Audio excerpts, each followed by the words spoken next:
Lasă-mă, dar nu-mi da pace. Cam așa poate fi descrisă relația dintre guvernul de la Budapesta și Bruxelles.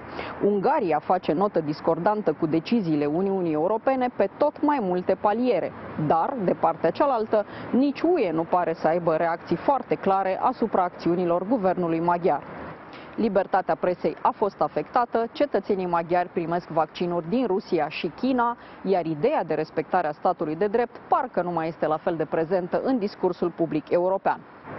Ministrul de externe al Ungariei, Péter Szijjártó, a venit la București pentru întâlniri cu autoritățile noastre. Aflăm chiar de la el concluzia discuțiilor despre relația dintre România și Ungaria. Sunt Cristina Cileacu. Începe Pașaport Diplomatic.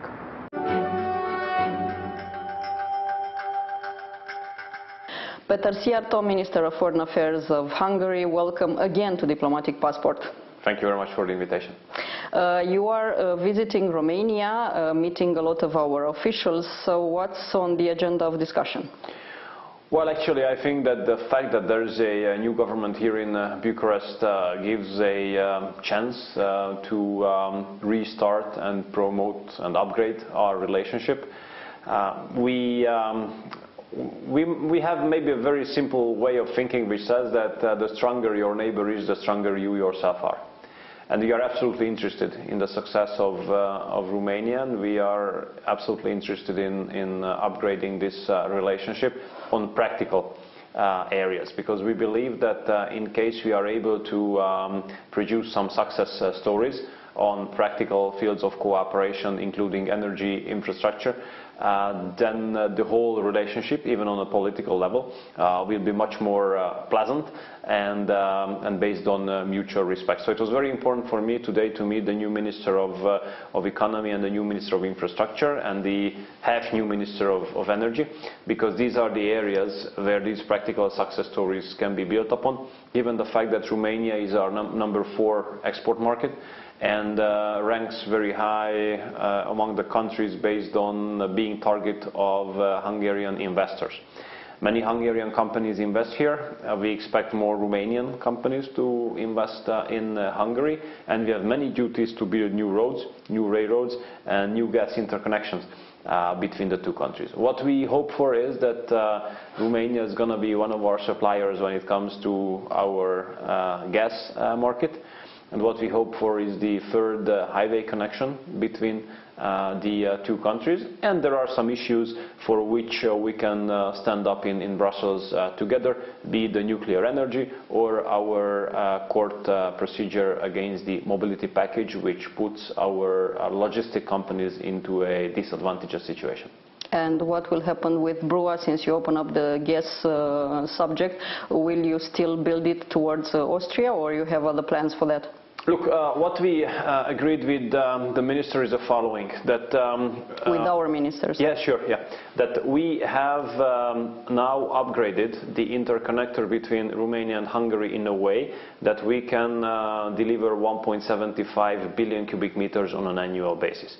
In case any field from the Black Sea is going to be open for exploitation, then we will have to increase this capacity.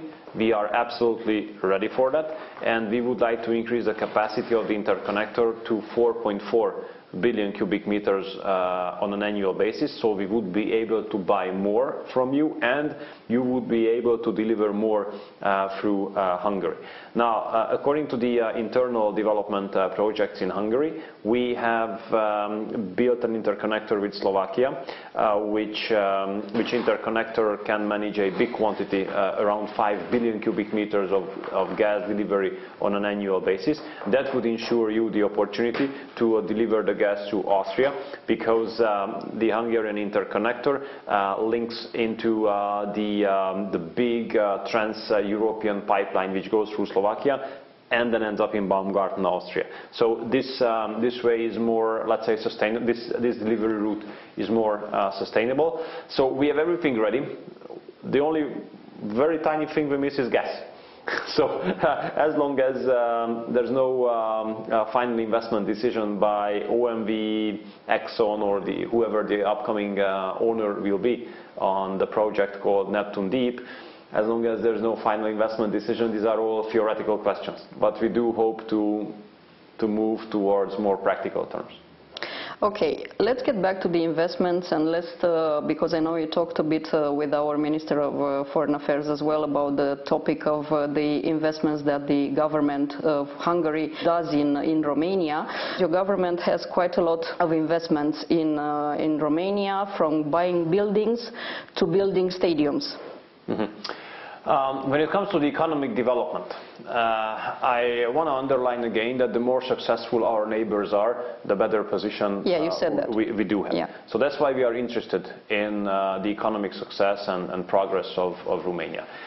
The biggest Hungarian companies, including MOL, which is our biggest company generally, but biggest company when it comes to energy, OTP, which is the biggest Hungarian bank, Richter, which is the biggest Hungarian pharmaceutical company, HEL, which is the biggest energy drink provider of the country. They all have significant investments in Romania. I was asking Minister about the investments of your government, not about the companies. When it comes to the government, we have allocated financial resources for a foundation which is registered under Romanian law, in the leadership of which you have Romanian citizens. They are entitled to announce tenders for manufacturing, for agriculture, for tourism, whatever, and they can distribute the money among those who submit their requests for further investments. I have informed the Minister of Economy, the new minister, that such a program is going on. These companies which invest based on the financial subsidies by the Hungarian government, these companies pay taxes here, they employ people here, they employ suppliers here, which means that it's mutually beneficial, I guess, for both countries. But what's in it for your government? What do you mean? I mean, what is your government winning from this, gaining from this? The stronger here the communities, the stronger here the entrepreneurs are, is the better for us, because Romania is our #4 export market. Well, Hungary is sort of a rebel child when it comes to what European decision respects or not. So why does Hungary always seems to be against all the major European decisions? Look, this is not true. We are not against all major European decisions. There are issues where we agree, where we are among the best performing ones on some issues, and there are issues which we will always be very, let's say, strong. We have strong position on. I can give you some example. When it comes to migration, it's obvious that we will never agree with the current migration policy of Brussels. We don't agree with allowing illegal migrants coming to the European Union. We do not agree with the position that there should be an obligatory redistribution of migrants. We stick to our right to make our own decision when it comes to who can enter the territory of our country and who not. When it comes to family policy, it's obvious that we have our own policy which very heavily subsidizes families. We don't agree, we don't accept any kind of counter proposals in this regard, but when it comes to economic development, when it comes to green economy, and when it comes to all these kind of practical issues, we are always among the top performers in this regard. But as a member state, we are interested in European Union to be strong in the future, and we do believe that many decisions made in Brussels are not helping European Union to be strong. We are totally against the federalistic approach, and we do believe that a strong European Union must be based on strong member states. This means that we do not accept further competencies to be taken away from the member states, because that would weaken the member states, and weakening the member states would mean weakening the European Union itself. What about the freedom of the press? Because, there is that song saying that video will kill radio. Well, in the case of Hungary, Viktor Orban government killed the radio. The last independent radio was suspending the license last week. You have a lot of media controlled by the government. So how does your government actually see the job of a journalist? I am really sorry to say, but what you have like cited here, these are all fake news, and these are not fair, these are not right. Okay, and why are fake? And what is fake? And I'm absolutely have to reject all kinds of lies against my country and against our government that we would not ensure freedom of media. If you spoke Hungarian, and if you looked at the news and the commentaries of the media outlets in Hungary, you would see that a majority of media outlets occupy anti-government positions. That's true. You cannot name one sector of media where the most circulated, most viewed, most listened, most read media outlet would be friendly or sympathetic or supporting the government. So what you are saying is that entire media of Western Europe and European Union is lying when it comes to freedom of press? I do say that. And why is the reason for that? I don't know. Maybe it has a political reason. Political reason for whom? Yeah, From which one? I tell you what I think, at least. You know. Please. What I see is that for the last 11 years, so for the time we have been in office, we have been implementing a policy which goes totally against the liberal mainstream. When it comes to migration, when it comes to economic policy, when it comes to family policy and all this kind of stuff, totally go against the mainstream. And it is successful because the people support us. We have won 3 continuous elections with a 2/3 majority in the parliament. Yeah, but now the polls are not so in favor of your party. Well, why you say that? Because I saw the polls. Those are fake as well. Look, we have won the last municipal elections. We have won the last European Parliament elections. These were the we'll last see the elections. next year elections. We have won the last by-election as well, where it was said that the united opposition will beat us very badly. Okay. And then we won it. So I prefer winning elections than polls, of course. So what I wanted to say is that the liberal mainstream cannot digest that there is a government with a strong conservative Christian democratic patriotic policy which is successful. This is totally undigestible for the international liberal mainstream. That's why many lies are being circulated about my country. The fact is that majority of the Hungarian media is anti-government, and if you and others who circulate this news spoke Hungarian, and you would open up the register of the portals or the internet outlets, for example, you would see that there's a strong majority against the government there. Okay, we accept that it's a matter of democracy, but I think when it comes to freedom of media, you should not challenge the right of a media outlet to think positively about what the government makes. And I can't accept that a media outlet, which happens to be positive towards the government, is being immediately qualified by others as government-controlled, government-owned, slave to the government and all this kind of stuff. So I really don't accept that all media outlets should reflect liberal political views, and they are free. And if they represent other type of approach, then they are immediately not free. So I think this is not fair. So what you're saying, to conclude this topic, is that European Union or all the media in European Union has something like a campaign against Hungary when it comes to the freedom of press? Absolutely. Absolutely.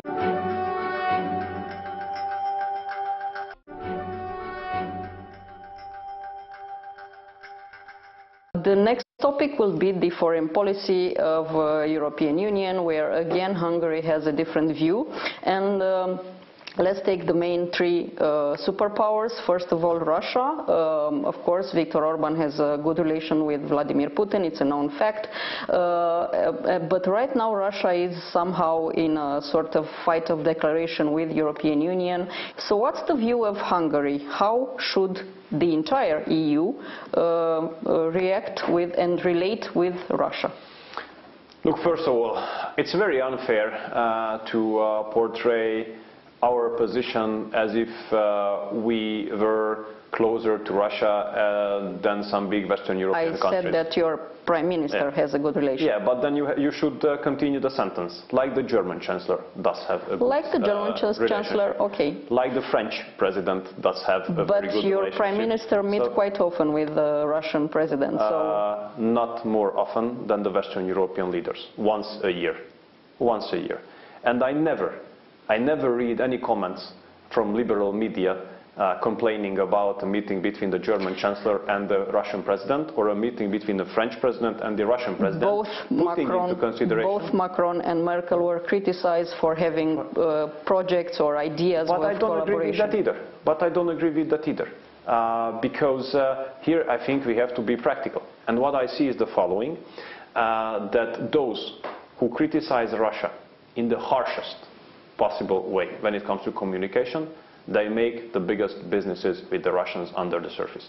I'm responsible for investments and international economic cooperation as well. And I see with whom we compete for market opportunities or for investments when it comes to Russia. The biggest Western European companies are there to compete, are there to invest, and are there to export. So hypocrisy and political correctness is there very heavily. We have absolutely not a special, but a practical and fair relationship with Russia. Let's switch to China, because it's again a superpower where European Union has some topics with. When it comes to China, you know, what I see there is that, that there's a big competition in Europe who can cooperate with the Chinese in the most beneficial way. So we are competing for Chinese investments in many cases, and our competitors are the Western European countries. And when it comes to the Chinese companies in Hungary, most of them became Chinese because of global takeovers. Because Chinese companies bought American, German, Swiss, Canadian, whatever companies. Our relationship is based on mutual respect with the Chinese. And we do much less business with them compared to the Western Europeans. So that's where we are. We are not ready. We are not ready to conduct foreign policy which would be against the national interest of ours. Obviously, our national interest is to have a pragmatic, practical relationship with the, let's say, the biggest powers, as you use the expression, of the world. So we are not ready to give up our national interest, especially putting into consideration others don't do it either. And what about United States, since Joe Biden called your country an autocracy? Well, of course, we were not happy with that, because our country is a democracy. And, you know, our prime... So Joe Biden is fake news again? No, what I tell you is that we are a democracy. And we are not ready to accept... So he was not informed? I don't know what was the reason. You should ask him. I'm not his spokesman, so I don't know why he said that. What I know is that I am, who have been living in Hungary for 42 years now, I think I have more feeling and more information about what is going on in Hungary. And Hungary is a functioning democracy. We can have political, let's say, political debates. One might say, and it's totally legitimate, that what the government has been doing in Hungary is disliked politically by someone. That's one issue. Because we don't have to like what the others are doing, because we might be conservatives, Christian Democrats, socialists, liberals, whoever. But characterizing something as non-democratic just because I don't like it, it's not something that we would ready to accept. What I can tell you is that we have had the best political relationship between US and Hungary in the last 4 years. We are absolutely ready, and we would be very happy to maintain that. We all have to know that it does not only depend on us. We respect the United States a lot. We respect the people of the United States. We respect their decision. And we are always ready to work together with the leadership which is elected based upon the will of the people living there. And we have to respect that the people of the United States elected this administration. And we would be happy to work on enhancing and improving the relationship between US and Hungary on all possible fields and pillars in the upcoming years. US has a big investing community in Hungary. 1,700 US-based companies are operating there. They employ more than 100,000 Hungarian people. We have common missions with US troops in the framework of NATO and outside of NATO as well, for example in Iraq. So the defense pillar and the economic pillar have been working out properly. Last 4 years we had a very well functioning political pillar as well, and our goal is to maintain that. And we hope that, this kind of will of ours will be reciprocated by the new American administration as well, based on mutual trust and mutual respect, of course. And well, I can tell you that in campaign, some statements can take place which are harsher or tougher compared to the statements which are made not in campaign. So well, we have seen such kind of things in the past, and I'm pretty sure that we will see such kind of things in the future as well. Minister, thank you so much for this interview. Thank you very much.